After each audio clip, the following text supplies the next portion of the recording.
And now, stay tuned for the mystery program that is unique among all mystery programs. Because even when you know who is guilty, you always receive a startling surprise at the final curtain. In the Signal Oil program, The Whistler.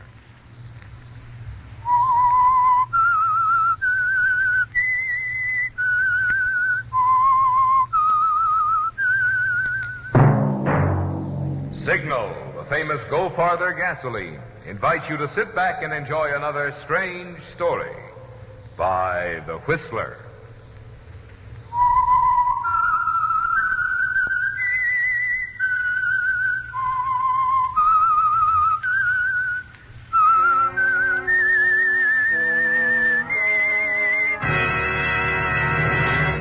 I am the Whistler, and I know many things, for I walk by night.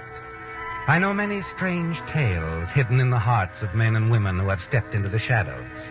Yes, I know the nameless terrors of which they dare not speak. And now for the Signal Oil Company, The Whistler's strange story. Smart Boy.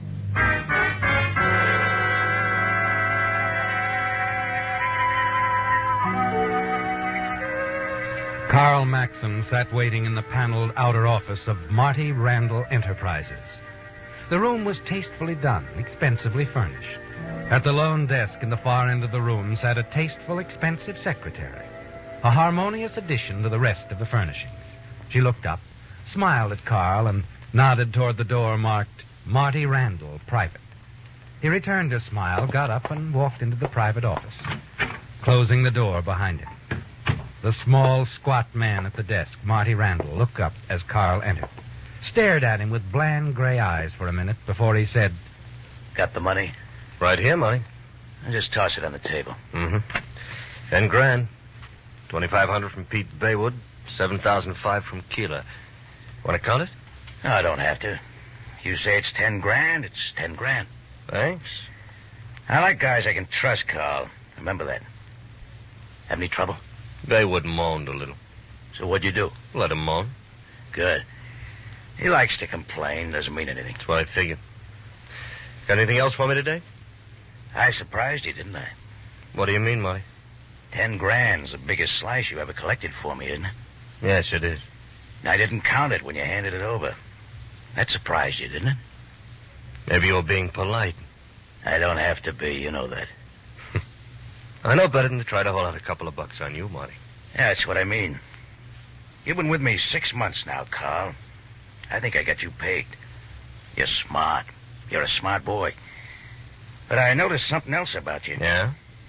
You don't want to work collections all your life. Right? You knew that when you hired me. Sure I did. I need some smart boys. That's why I took you on. But you want to get ahead, don't you? What do you think? I want to see you get ahead. So I'm telling you, keep up the good work, like they say. And in time, you'll get yours. How much time, Marty? Huh? Who can say? You got lots of it, Carl. What's your hurry? I'm in no hurry, Marty. Oh, but you are. I can see it. That's what I'm talking to you for. But I know you're smart. And a smart boy takes it easy. He's willing to learn. He's willing to wait and take his time. Let his boss do his thinking for him. And... Hi, Marty. Don't you ever knock. Sure, but like I told that dame out there, I knew you'd want to see me right away. Oh, you did, huh? Okay, Joe, you're halfway in. Come on. Hello, Carl. You want me to leave, Marty? Oh, stick around, Carl. Joe never takes much time. Got the dough, Joe? Sure. Here, $500. Any trouble collecting? You know me, Marty. Joe Roach never has no trouble. Like clockwork. This all of it? Sure, 500. Where's the rest, Joe? The rest? What do you mean, Marty? It's all there. How much you keeping out? So help me, Marty. It's there, to the penny. You like to keep a little extra, don't you, Joe? Marty, believe 10 me. 10 spot here, 20 there. Adds up, doesn't it, Joe? Just count it, Marty. I ain't lying. How much? How much you holding out? Not a cent. How much, punk? No, Marty, no rough stuff. I ain't... How much? Please, Marty. How much? You shouldn't have hit me, Marty. I don't like it. You shouldn't have... Okay. I kept out 50. I needed the dough. I was going to make it up to you. But you shouldn't hit me, Marty. Get out. I was going to give it back to you next time you paid me. Get out. Okay. But I want to tell you, Marty... Come on, like I said, get out and stay out.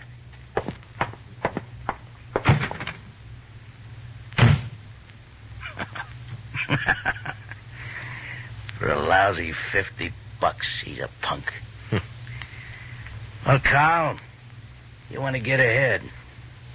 You think you can be smart with guys like that? How'd you know he was holding out on you? How'd I know you weren't? Yeah. Same thing. Now, where were we? You were saying I should take my time, Marty. Oh, yeah, that's right. Yeah, but how long? How long till I can make a move up? When do I do more and talk a penny ante bookie out of a couple of bucks? And when do you start getting more dough from me? That's it? That depends on two people, Carl. You and me. But mostly me. So, take your time, and you'll go far with me. Right? Okay. Trouble with you, Carl, you worry too much. You don't know how to relax. Now, look at me. I know how to relax. I'm going to spend the day at the races. Say, why don't you come along? It'll do you good. Besides, I got some hot tips. The races? Well, sure, Marty. Why not? You're the boss.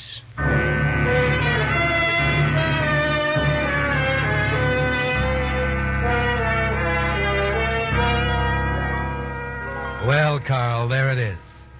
There aren't going to be any shortcuts to easy money in Marty Randall Syndicate. You're going to be an ordinary collection man for, how long, Carl? Marty says that's up to him, that you should be patient, bide your time. But you have other ideas, haven't you, Carl? You want money, lots of it. And if you can't make it with Marty, you'll have to find some other way. And then that afternoon at the track... Hey, you won. See that, Carl? I told you I had this race figured. Hey, by 2 lengths, Marty, and a 20-1. This is my day, kid. Let's see, I had $2,000 at the window. I bet $1,000 with Willie Burke on the side. 20-1, that's $60,000. Hey, you brought me luck, Carl. I'm going to the clubhouse and celebrate. Hey, what about your money? Oh, you can collect it for me. Oh. Here, here's the tickets. You know where Burke is sitting. Okay, Marty. I'll be at my table in the clubhouse. Fine. I'll have a drink waiting for you. You watch Marty push back through the crowd toward the clubhouse entrance. $60,000, Carl. And Marty's asked you to collect it for him. Your mind is racing as you make your way to Willie Burke's box and collect his $20,000. Then you push and shove through to the ticket window. Another $40,000. Marty's money. But your way out, Carl. No more waiting. No more biding your time until Marty says you can move up. This is it, Carl. You make your decision quickly. Hurry to the track entrance. And then to the taxi stand at one side. International Airport. And hurry.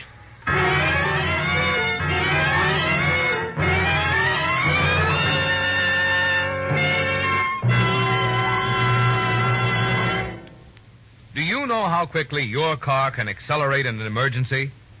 Do you know how steep a hill it can take in high without pinging?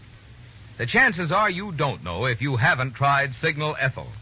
For there is a gasoline, a premium quality gasoline, engineered to bring out the best in any car. Yes, regardless of whether your car was bought this year or 10 years ago. If you like to feel your motor spring to life on cool mornings the moment you touch the starter, Signal Ethyl is for you. If you thrill to pick up what makes other drivers sit up and take notice, Signal Ethyl is for you. And if you enjoy smooth, effortless power that lets you soar down highways and up hills without shifting or pinging, Signal Ethyl is for you. It's a fact. Many drivers have no idea what really smart performance their car could deliver. But there's an easy way you can find out. Just try a couple of tankfuls of Signal Ethyl, the premium quality gasoline that brings out the best in any car.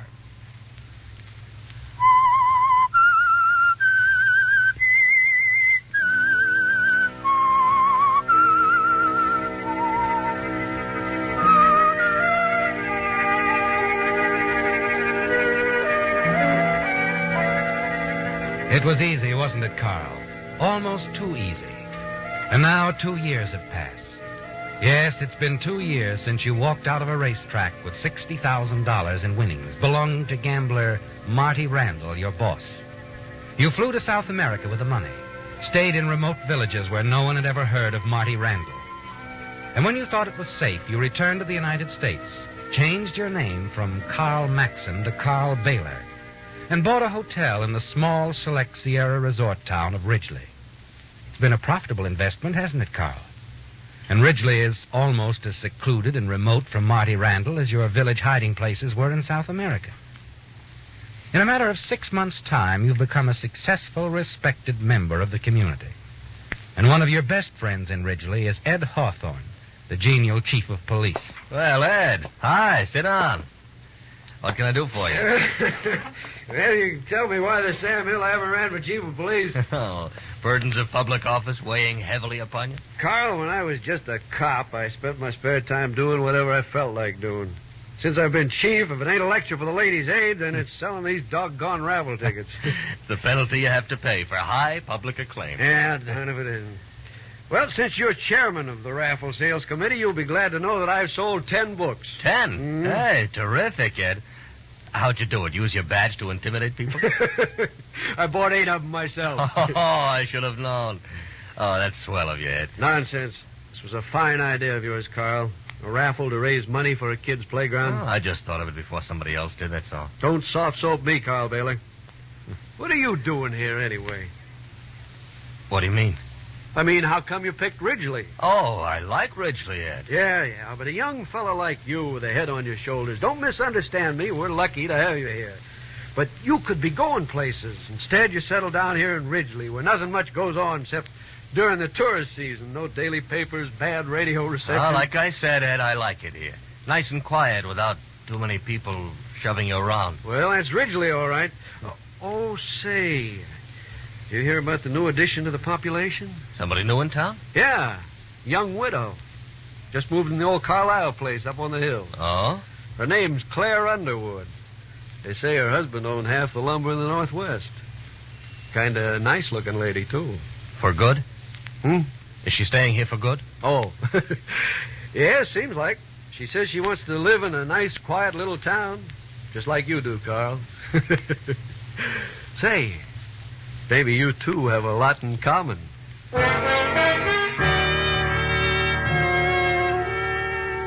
You smile at Ed, a smile that disguises your real thoughts. Thoughts about Ed's dullness, his plodding, slow-witted manner. Under ordinary circumstances, you'd never have made friends with him, would you, Carl? But hiding from Marty Randall changes all that. And Ed said something that interests you a great deal, hasn't he? Yes. The thought of a wealthy widow settling in Ridgely is very interesting. You decide to lose no time investigating Claire Underwood. That afternoon, you drive over to the old Carlisle place that she's taken, one of the town's largest mansions. Mrs. Underwood? Yes? I'm Carl Baylor. I was just passing by and thought I'd say hello. Welcome to Ridgely. And can I be of any help to you getting settled? Well, how nice of you. Won't you come in? Thank you. I'm afraid the place is still in a mess. Well, maybe you could use some expert assistance. Indeed, I could. You see, my help won't arrive till this evening, and I'm rather at a loss. Still, I hate to impose. Oh, nonsense. I have a motive, you see. I hope to sell you some raffle tickets. Well, I hate to spoil your crafty plan, Mr. Baylor, but your chief of police tried the very same thing yesterday. Ed Hawthorne, I might have known. I bought 2 books from him. But don't be discouraged. There's still plenty of work to be done. Uh-oh. There are some heavy packages in the hall that should be carried to the attic. The drapes haven't been hung. The dishes aren't unpacked yet. And... What did Chief Hawthorne do here yesterday, anyway? Well, he sat on a very comfortable box and gave me a thumbnail sketch of everybody who lives in Ridgely. For instance, Carl Baylor owns the hotel. He's lived here for some months, and the town is very lucky to have him. Did he also tell you he doubles as my press agent? He didn't have to. I'll bet he didn't mention our village custom either. Which one is that? When a charming newcomer arrives in Ridgely, it's the duty of the town's innkeeper, that's me, to take her to dinner. Strange. Chief Hawthorne didn't say a word about that. Oh, but it's true. Now, you wouldn't want to break a tradition, would you? Oh, my goodness, no. Fine. Well, then now, put me to work. See if I care.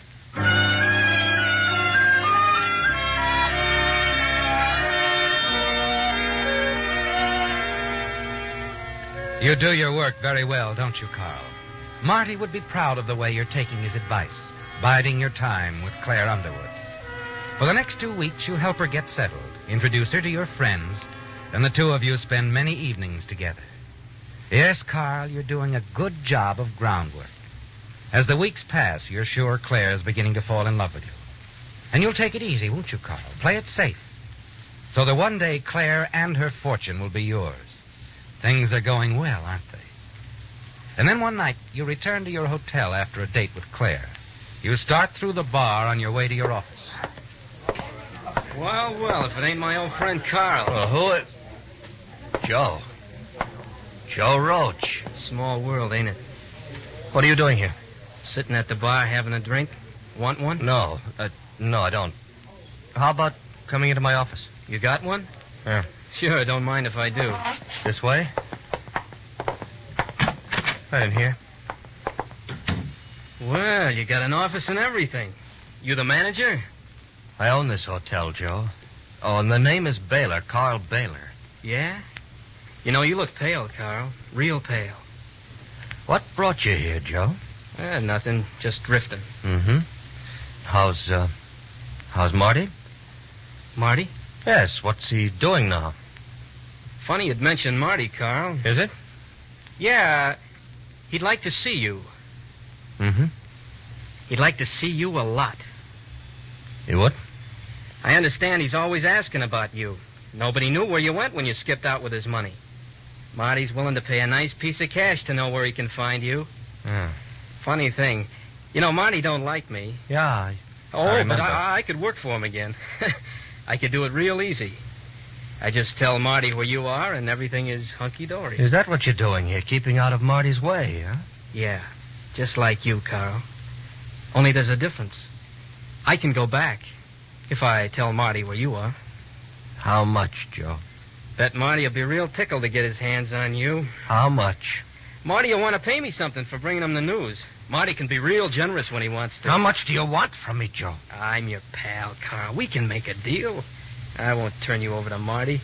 I'll stay right here in this town. And you can pay me $500 a week just for staying here. I can't afford it. It's worth it to you, Carl. I'll be right here. You won't have to worry about me blabbing. Just $500 a week. Now, look, All right, Joe. Good. You know, you ought to thank me. I'm doing you a big favor. Yeah. But get this. There's an empty room in this hotel next to mine. That's yours. Daytimes, I want you to stay in that room. The town pretty much folds at night. You can go out a little then. But keep out of sight and don't talk to anybody, see? Suits me. I can use a vacation. Nice, secluded place. I mean it, Joe. Daytime, stay out of sight, understand? Take it easy, Carl. Don't forget, I just gave you the biggest break you'll ever have.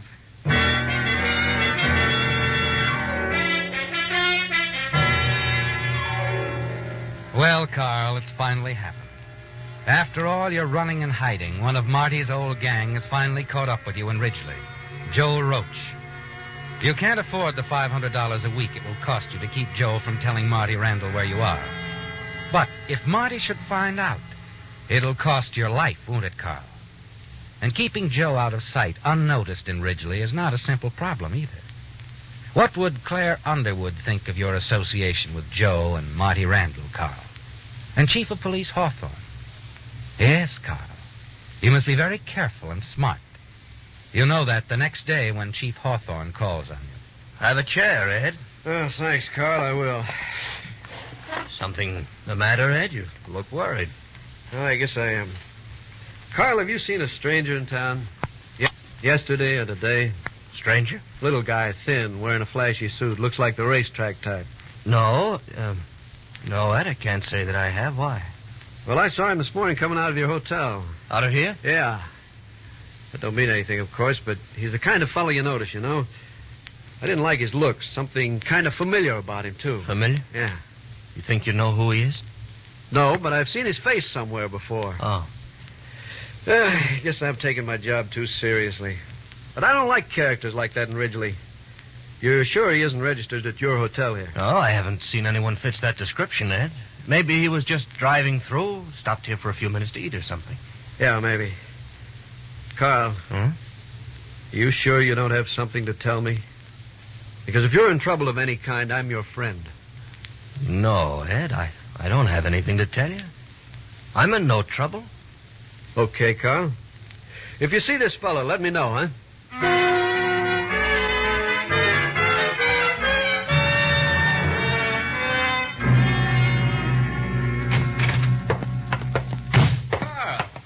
Could have knocked, you know. Thought I told you to stay in your room daytimes. So I went out a couple of minutes this morning to buy some cigarettes. So what? The chief of police saw you, you dumb dope. Yeah, and he thinks you look familiar. So? So that's what I meant when I told you to lay low daytimes. Every new face is a number one topic of conversation in this town, and the tourist season is over. I can't afford to let anybody not find out that I know you. Okay. But this is worse than stir, except for my $500 a week. Yeah. Say, that reminds me. I was hearing some interesting things about you at the drugstore. If you told anyone you knew me or asked about me, so help take me. it easy. I was just listening. Didn't open my yap. But what I'm hearing, going around with a rich widow, they say. The town folks think maybe there'll be a wedding. So? So, if you're going to get your hands on some big dough of marrying this dame, let's make me cost you $1,000 a week. Oh, you cheap little punk, so help me out. Will you? You stand to lose quite a bit. If I tell Marty, he could really mess things up for you. $1,000 a week, huh? That's right. For how long? Don't rush me, Carl. I just got in town. Yeah, and you're leaving tonight. No kidding. You can't be seen here, not even once more. The police are suspicious already. I told you that. The town is too small. Well, I could go back to Marty. I don't know how he'd go for that $1,000 a week. Oh, look, you'll get your $1,000 a week, but you're not going to stay in town here at the hotel. I have a cabin up in the mountains, not too far from here. You'll have to stay there. How do I know you won't skip out on me while I'm up there? How do I know you won't tell Marty no matter how much I give you? Yeah. I never thought of that, Carl. Not till just now. Yeah. All right, I'll drive you up to that cabin tonight, Joe.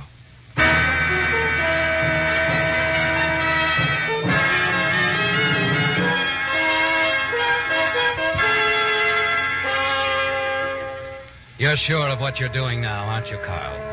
As you drive Joe Roach up to your mountain cabin, you're certain you've taken the one way out. Yes, Carl, there's too much at stake. Your whole future, your hotel, Claire Underwood, her money that you intend to marry. You won't risk losing that, will you? And Joe Roach is the one remaining link between you and Marty Randall. You're going to kill Joe, aren't you, Carl? It's the only way you can be sure that your past is dead.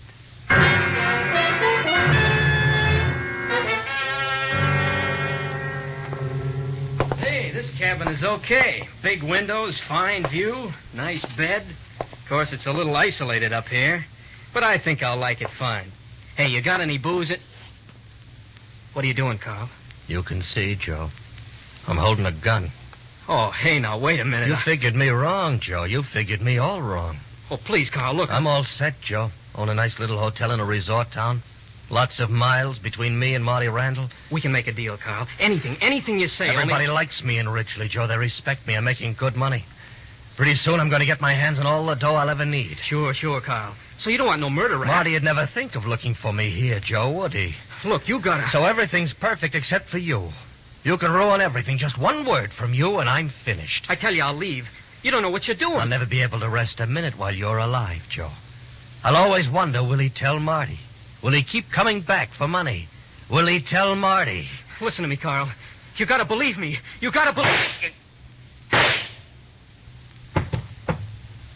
Now I do, punk.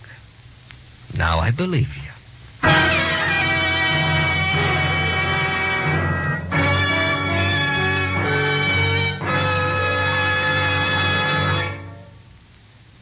Many of you who aren't planning to get a new car are giving some serious thought these days to how to make your present car last as long as possible. Well, the way a car is driven naturally has a lot to do with how well the car stands up. But an equally important factor is the lubrication and service a car gets. And that's where independent signal dealers shine. Having chosen the automobile servicing business as their permanent business, signal dealers are naturally interested in cars. With them, it's not just a temporary job. In fact, most signal dealers have been in the service station business for years. That means they've acquired the know-how in taking care of cars, which can make such a big difference in performance. Also, since each signal dealer is in business for himself, he realizes that his success depends on keeping you satisfied. Because this conscientious type of personal service can add a lot to your car's life and your driving pleasure, it's another mighty good reason why each day more and more drivers are switching to Signal, the famous Go Farther gasoline.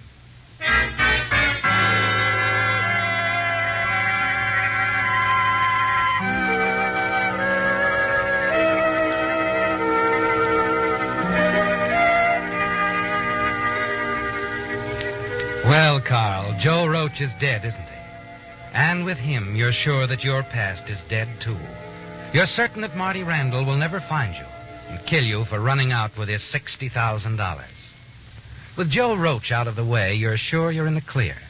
Free to marry Claire Underwood and her money. Free to live your life out undisturbed in the quiet little town of Ridgely. The gun that killed Joe Roach is still warm in your hand as you move toward his body. All right, Carl. Ed, put that gun down. Ed Hawthorne, how did you find... I saw the whole thing through the cabin window, Carl.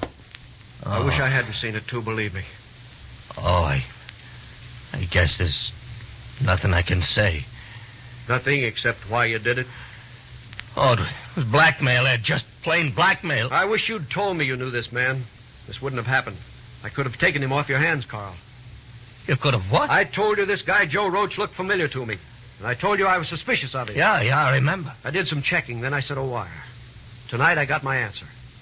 I was on my way to your hotel to tell you when I saw you drive out of town with him in your car. I followed you. Thought he might be troubling you some way. And I wanted to arrest him. You mean you came up here to arrest Joe? Yes. For murder. For murder? That's right. A year ago, Joe Roach shot a guy in the back. A big-time gambler. Name of Marty Randall.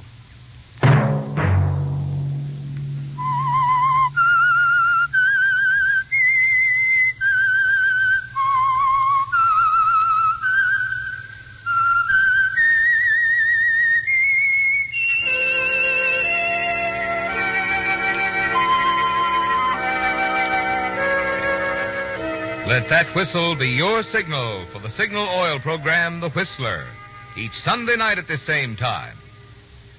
Here's a reminder from the National Guard to men over 17 who are eligible for military duty.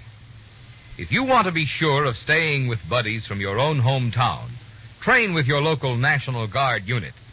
For more information, inquire at nearest National Guard headquarters.